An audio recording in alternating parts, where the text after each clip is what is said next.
በቁንጅናዋ ምክንያት ከሰሞኑን ብዙ ኢትዮጵያኖች መነጋገሪያ ያደረጓትን ታዳጊ በተመለከተ አንድ አጸያፊ ነገር በሶሻል ሚዲያው ተጋርቷል። በጣም ነው ያዘንኩት። እጅግ በጣም ብዙ ልክስክስ ሰው አገኘው። በቲክቶክ መንደር ብሩክ ኒውስ በመባል የሚታወቀው ዜና አቅራቢን በተመለከተ አንድ አሳዛኝ መረጃ ሶሻል ሚዲያው ላይ ተሰራጭቷል።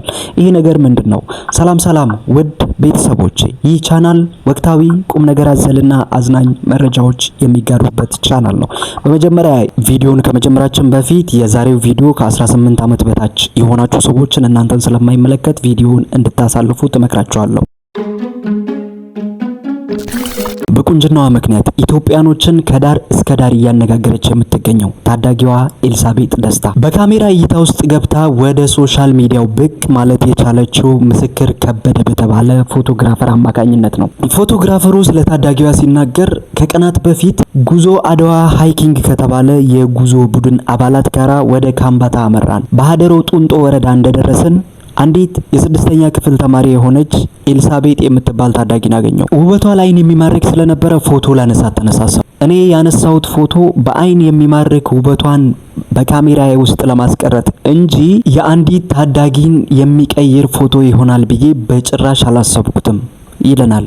ታዳጊዋ ወደ ሶሻል ሚዲያ ከመጣች ጊዜ ጀምሮ ሁለት ተቃራኒ ክስተቶች ተከስተዋል። የመጀመሪያው የ3 ሚሊዮን ብር ሽልማት። ታዳጊዋ ዓለም አቀፍ ሞዴል የመሆን አቅም ያላት ታዳጊ ናት በማለት የደቡብ ክልል ርዕሰ መስተዳድር የ3 ሚሊዮን ብር ሽልማት ሊያደርጉላት ቃል ገብተውላታል። ማስተር አብነት ከበደ በበጎ ስራዎቹ የምናውቀው ታዳጊዋ ዓለም አቀፍ ሞዴል የምትሆንበትን ጉዞ ሀ ብሎ አስጀምሮታል። ከሰሞኑ በተለቀቀው አንድ ምስል ምክንያት ይቺ ታዳጊ የአብዛኛው ማህበረሰብና የብዙ ድርጅቶችን ቀልብ ገዝታለች።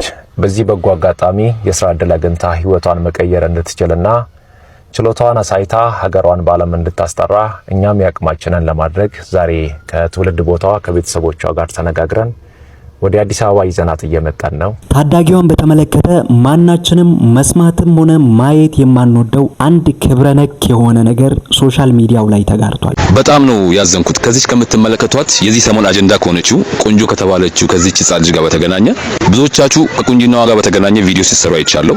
ልክ ነው፣ ልጅቱ በጣም ቆንጆ ነች፣ የተለየ አፈጣጠር አላት። ነገር ግን ከዚህች ልጅ ጋር በተገናኘ የሚፖስቱ ፖስቶች ኮሜንት ውስጥ ገብቼ ለማየት ሞከርኩ። እጅግ በጣም ብዙ ልክስክስ ሰው አገኘው። እንደ እድሜያቸው ማይሆኑ በጣም አውሬ የሆኑ ሰዎችን ኮሜንት ላይ አየሁ። እስቲ የተወሰኑ ኮሜንቶችን ላሳያችሁ ስክሪን ላይ አንብቡ እያንዳንዱን። በጣም የሚገርመው ትልልቅ ሰዎች ናቸው። አንዳንዱ እንደውም ባለትዳር ልጅም ያላቸው ጭምር ናቸው። የዚች ልጅ እድሜ ቢበዛ 12 13 ኦር 14 ቢሆን ነው። በጣም ልጅ ነች ልጅቱ። እቺ ልጅ ካለችበት እድሜ አንፃር በተለየ አንግል በሌላ አይነት መንገድ ለማየት በጣም ነው የሚከብደው፣ ምክንያቱም በጣም ህጻን ልጅ ስለሆነች። ነገር ግን ከዚህ በተቃራኒ በሆነ መንገድ እንደምታነቡት ልጅቱን በሌላ አይን እያዩ የነበሩ አውሬዎች ነበሩ፣ በጣም ብዙ ማለት ነው። እኔ የተወሰኑትን አውጥቼ ነው። በነገራችን ላይ እኚህ ሰዎች የምራቸውን ነው ቢያገኟት የሚያደርጉትን ነገር ነው የሚቆሙት፣ ፍላጎታቸውን ስሜታቸውን ማለት ነው። ምን አይነት ስሜት እንደሆነ አላቅም። እንደነዚህ አይነት ህፃናት ላይ እንደዚህ አይነት ነገር የሚያሳስብ ማለት ነው። እንደዚህ አይነት አጸያፊ ነገሮች ሲተገበሩ ብቻ ሳይሆን ሲወሩና ሲታሰቡም ጭምር ኃይል እንላቸው ይገባል ብዬ አስባለሁ። በአሁን ሰዓት ሰበር መረጃ ተሰምቷል በማለት የሚታወቀው ብሩክ ኒውስ በለጋው እድሜ ገና በ8 ዓመቴ ወላጅ እናቴ በሞት ተለየችኝ። የእናቴ ሐዘን ልቤን እያቆሰለው ገና እንባዬ ከአይኔ ላይ ሳይደር በ2 ዓመት ልዩነት ውስጥ አባቴም ተከትሏት ሄደ። በእነዚህ በተረገሙ ቀናቶች ምክንያት እኔና ወንድም እህቶቼ ወላጅ አልባ ሆነን ቀረን። ገና ባልጠነከረው ጫንካችን ህይወት መከራዋን ጫነችብን። እንደምንም ብዬ ጫንካዬን ጠንከር አድርጌ ዩኒቨርሲቲ ገባሁ። የዩኒቨርሲቲ ትምህርቴን በድል አጠናቅቄ ተመረኩ። ደግሞም በ2013 ከአዲስ አበባ ዩኒቨርሲቲ ማስተርሴን በድል አጠናቀቅኩ።